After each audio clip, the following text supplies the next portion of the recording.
This morning, an Amber Alert is out for a missing 7-year-old girl. Has eventually became the first missing child to appear on a milk carton. In 1983, a simple trip to the grocery store took an unimaginable turn for a 7-year-old girl when she recognized her own face staring back at her from a milk carton. What was meant to help locate missing children instead uncovered a shocking truth. Eitan was the face of the movement, and in many ways he was the first missing child. This twist in the controversial milk carton campaign eventually unraveled a web of secrets and brought a broken family back together. How did she end up on that ad? Who had been searching for her all these years? Join us as we uncover this shocking discovery. A shocking discovery. A shocking discovery. 7-year-old Bonnie Loman had anything but a normal childhood. She spent most of her early years moving from place to place with her mother and stepfather. They lived in different locations, including Hawaii and a small island called Saipan. Their dwellings were typically makeshift shacks, and Bonnie never played like the other children in the neighborhood outside. However, things began to change in the first part of the 1980s, since her family moved to Colorado for good.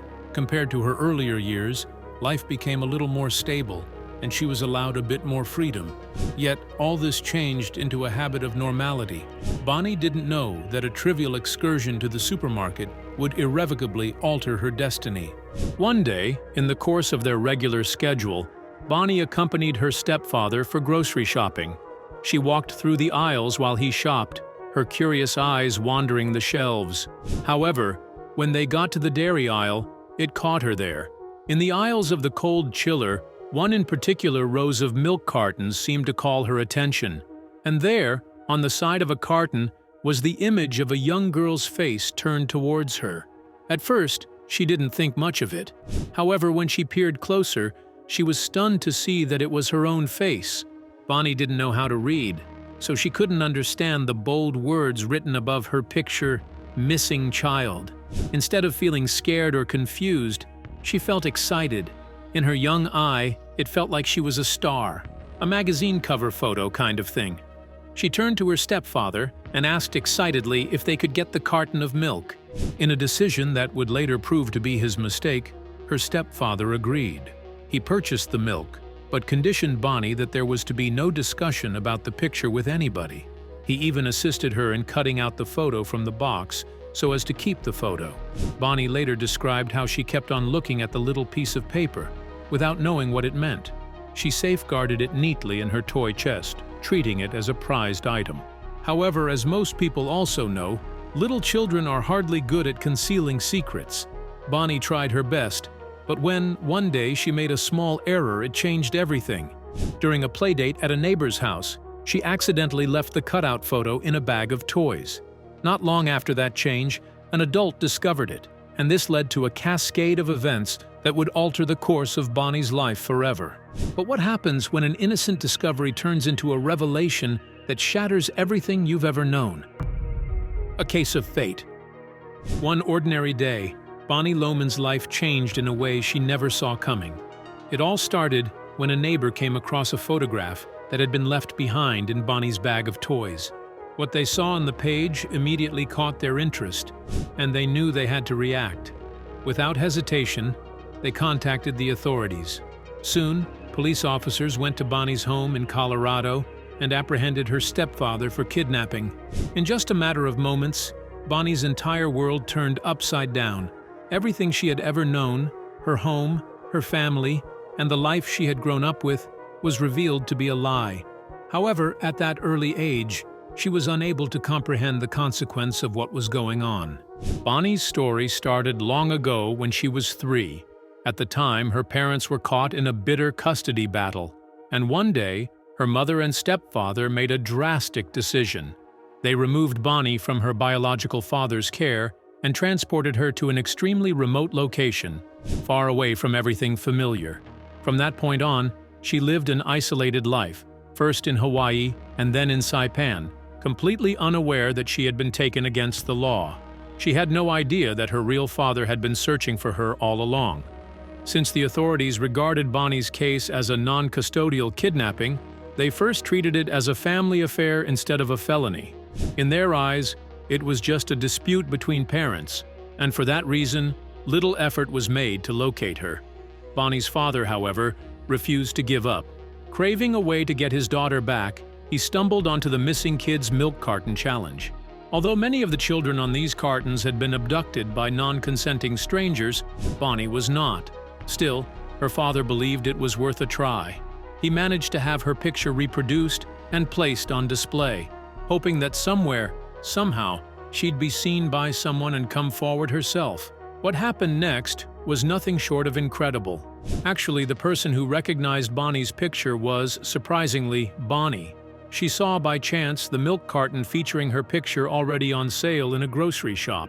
On a practical level, at that moment, she did not quite grasp how significant the photo was, but was strongly tempted by it.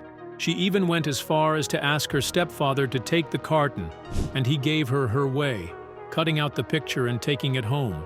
That fleeting second, a play on the innocent curiosity of a child, unknowingly triggered a cascade of events, which ultimately would lead to the girl's reconnection with real family ties. Thanks to this peculiar yet successful method of dissemination of awareness, Bonnie was discovered and successfully reunited with her father. From that point on, she was able to live the life she was meant to have, free from the deception that had shaped her early years. Her remarkable story even seemed to inspire fiction. In 1990, author Caroline B. Cooney wrote a story about a young teenage girl finding her own face on a wanted poster. It was titled, "The Face on the Milk Carton." The book became popular and was later adapted into a TV movie in 1995, further cementing the legacy of the milk carton campaign. Bonnie Loman's case is to date one of the few success stories from the campaign. Although many of the children shown in the milk box were never recovered, Bonnie's story demonstrates how even in the most accidental ways, things can work out. A photograph of a single girl on a milk carton resulted in the girl's return home and demonstrated the fact that, no matter how small, hope can lead to miracles. Were the milk cartons a revolutionary breakthrough, or just a desperate attempt that ultimately failed? The Milk Carton Campaign. In the late 1970s and early 1980s, the United States faced a growing concern over missing children. In the intervening years, there was no legal separation of missing children and missing adults, which resulted in delayed responses from the authorities. Parents often had to wait up to 72 hours before law enforcement would take action, even in suspected abduction cases. This was particularly serious when a child was taken by a family member, because like so much else in domestic matters, these were often swept under the carpet and neglected in the wake of incidents by police. Statistics from a 2002 survey illustrated the amount of family-related abductions: 256,000 out of 257,000 child abductions, in which 78% were perpetrated by family members, although only 22% were family-related abductions, and only 115 children were abducted by strangers. This information highlighted the critical need for changes in the way non-custodial parent cases involving missing children were registered and handled. In response to these challenges, concerned parents and advocates formed groups to raise awareness about the ease with which children could be taken across state lines before any intervention occurred. These grassroots efforts aimed to reform outdated laws and practices, leading to the coining of the term child snatching to describe non-custodial kidnappings. Perhaps the most striking example of the movement's agenda was the Milk Carton Kids campaign. In the early 1980s, as a form of child abduction prevention, dairy food companies began to paste the photos and details of all the kidnapped children on the milk box, bringing the matter of them straight to the American breakfast table. This practice aimed to quickly disseminate information to the public, leveraging the ubiquity of milk in households. The initiative became very popular, and the number of milk cartons that bore the images of kidnapped children was between 3 to 5 billion distributed during that time. Despite its groundbreaking role in generating public awareness, the Milk Carton campaign was not without pitfalls. Some experts expressed concern that seeing images of missing children daily could cause unnecessary fear among children and parents. Furthermore, the impact of the campaign was challenged, as only a few of the children on cartons were found. Despite these criticisms, the Milk Carton Initiative played a crucial role in highlighting the issue of missing children and prompted further actions. It also spawned the formation of more integrated activities and the creation of systems to better react to child abductions. The legacy of the Milk Carton campaign is evident in today's practices, where rapid information dissemination continues to be a key strategy in addressing missing children cases. But what happened to the children whose faces stared back at millions every morning? A glimmer of hope in hard times. By the early 1980s, a campaign to help locate lost missing children was beginning to take off, partly as a result of the support of the National Child Safety Council. Nonetheless, the big challenge was how to quickly share news of missing children. It may be difficult to imagine now, but at the time, the internet was nearly a decade hence. With no World Wide Web to spread the word, people had to get creative. The concept they came up with was unorthodox but neat, using milk cartons. Most American families bought milk on a weekly basis. Since milk cartons had short expiration dates, printing updated information on them meant that details about new missing children could stay current and reach many households. The very first milk carton showing a missing child's picture came from the Anderson Erickson Dairy in Des Moines, Iowa, back in December 1984. Not long after that, in the following March, roughly 700 of the 1,800 independent dairies in the country had adopted this new method of communication. Finally, this innovation brought a glimmer of hope to the thousands of parents desperately wanting their children back home. One of the earliest children with their photographed black and white pictures on milk cartons were Eaton Patz and Johnny Gosch. Eaton Patz's story happened in 1979, when a 6-year-old stepped out of his family home in central Manhattan's Soho neighborhood and took a seemingly harmless walk to his bus stop. On that day, things went terribly wrong. He never got on the bus, he never went to school, and he never made it home again. Despite a huge search effort involving 100 police officers, police dogs, flyers distributed by friends and family, and even large billboards in Times Square that featured his picture, no clues were ever found to explain his disappearance. President Ronald Reagan designated May 25th, the anniversary of Eaton's abduction. May 25th is National Missing Children's Day, a day to commemorate the commitment to find missing children. As National Missing Children's Day. A few years later, in 1984, Eaton came to be known as the first milk carton kid. Johnny Gosch's case was equally troubling. The 12-year-old boy ran out to do his paper route the same day in West Des Moines, Iowa, 1982. Everything seemed normal until his parents received a worrying phone call saying that his customers hadn't received their newspapers that day. When his father went looking, he found Johnny's red wagon, stuffed with undelivered papers, just a couple of blocks away, but there was no sign of Johnny himself. The police took 45 minutes to answer the call made by his mother after the wagon was found, and they did not officially list him as missing until 3 days had passed. Agitated by the slow and inefficient reaction, his mother, Noreen, decided to act for herself. She started the Johnny Gosch Foundation to raise awareness about missing children, and her efforts led to a new law in Iowa in 1984. That law, also called the Johnny Gosch Bill, enabled law enforcement to expedite investigations for missing children claims on their own. Shortly thereafter, Iowa enacted the law. 8 other states enacted the law. Tragically, even though Eaton Patz and Johnny Gosch were among the first faces to be shown on milk cartons across the nation, neither child was ever returned to their family. After Eaton was declared legally dead in 2001, his case was finally solved in 2017 when a man, Pedro Hernandez, was found guilty of abducting and murdering him, a sad solution 38 years following the disappearance of Eaton. However, Johnny's story has some unusual twists and turns.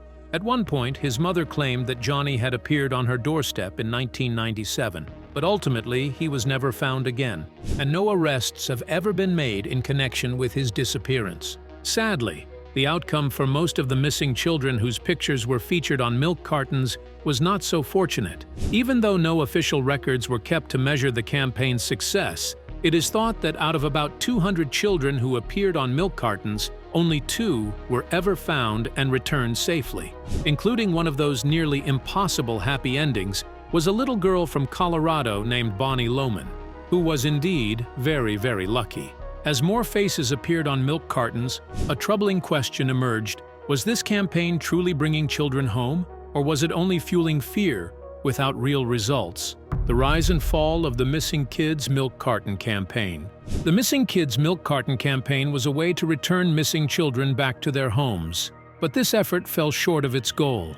Although some cases, such as Bonnie Loman, had good results, the whole campaign was not a big success. With time, however, it suffered from severe criticism for its ineffectiveness, and people wondered if it was actually useful. A critical concern was that the campaign created unwarranted fear. Many parents became overly anxious about stranger danger, believing that most child abductions were carried out by strangers lurking in the shadows.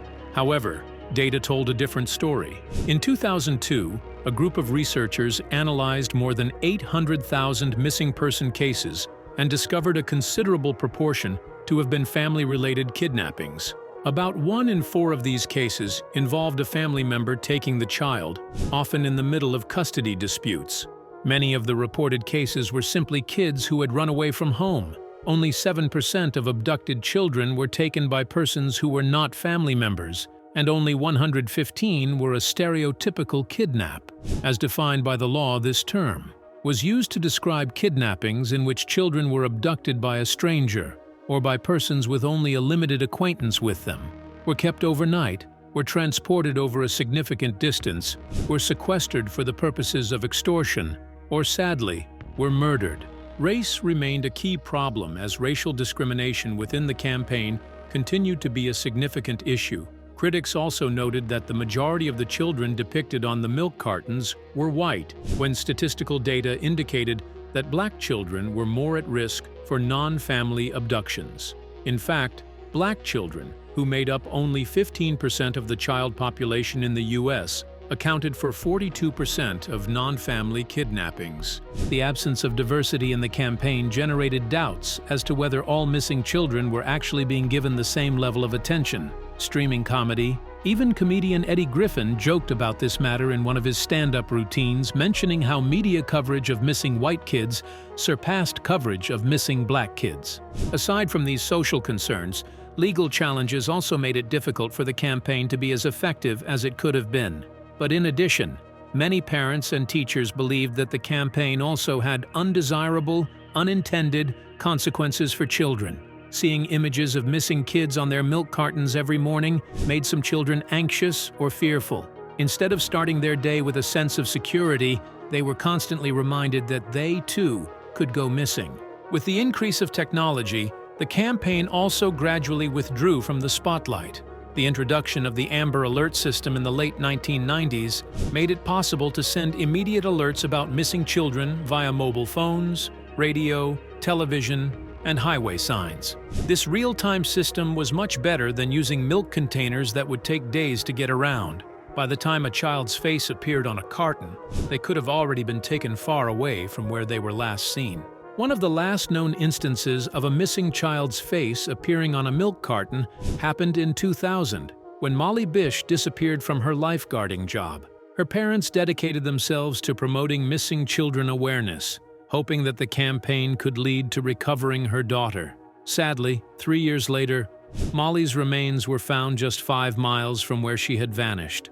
Even though the Missing Kids Milk Carton campaign didn't achieve much success in bringing children home, it did play an important role in changing the way society viewed child abductions. Johnny Gosch went missing in 1982 when, before, there was no legal difference between the missing child and the missing adult. His mother, Noreen Gosch, was one of the key figures in pushing for a law in Iowa that made it clear that missing children needed to be treated differently from missing adults. Also, this campaign helped build the Missing Children Assistance Act, which facilitated law enforcement agencies with the ability to track and react to situations of abduction of abducted children. Although the campaign eventually died down in time, it has left behind a profound legacy. It may not have been an ideal solution, but it did have the effect of bringing the issue under discussion, leading to better legislation for missing persons and hallmarks for better resulting technology, such as Amber Alerts. Though its approach was flawed, the campaign's mission, to bring missing children home, remains just as important today as it was back then. Despite the criticism, was there any other reported case of a missing child being found as a result of the milk carton campaign? The milk carton that brought a missing girl home. 13-year-old Doria Paige Yarbrough had been missing for several months, leaving her family worried sick. She was lost in the previous year in November, and for many, many months, she was not found. Similar to many of the missing kids, her story might have been lost to the back of the queue if it wasn't for a novel program designed to recover missing kids. Eitan was the face of the movement. In many ways, he was the first missing child. That put their faces on cartons of milk. The class was structured to highlight the issue of child abductions and ensure that they were repeated every day, displayed in all homes throughout the country. Doria was one of 2 children featured on 400,000 Altadena milk cartons that week. The concept was very straightforward. By presenting these pictures to maximum people, there was a better chance that someone, somewhere, would be familiar with a missing child and help find him/her back to their families. For months, Doria had been living in Fresno, staying with friends. She hadn't been kidnapped or taken by a stranger. She had run away from home because she was struggling with personal problems. While the details of what she was going through weren't made public, it was clear that she felt like leaving home was her only option at the time.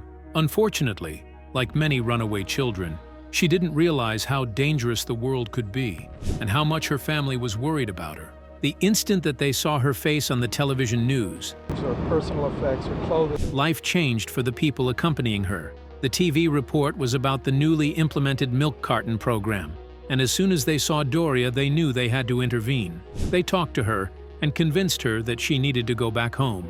Their words must have resonated with her because, not long after, she made the decision to return. On a Tuesday evening, Doria placed a call that her mother had been waiting for ever since she went missing.